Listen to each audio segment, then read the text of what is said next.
Great, welcome back. It's negative 35 today, but I got the heater on in the car house and got started on the welding. Just tacked a piece in, cut out all the rotten stuff, and this is the first of many welds, actually only 4.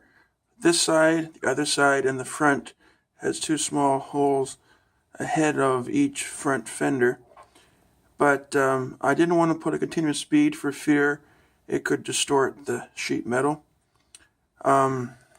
Just tack, and then grind, and I'm going to put a thin coat of mud over it, but when I go to the body shop, they will fine-tune the sanding of the entire car and all prep work for paint. I can do small jobs, but I'm not a professional body man, so they're going to do it, show quality for me.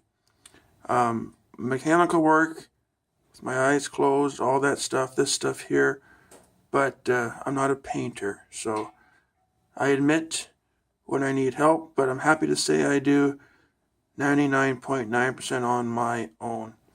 So I got to pull the bumpers, side trim,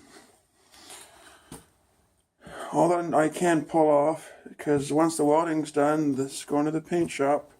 I already got the car stripped, as you know, on the inside, so making progress.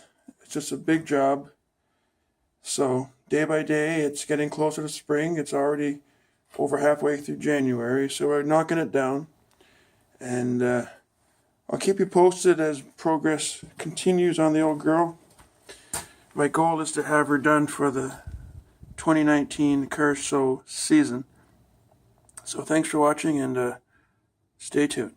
Bye for now.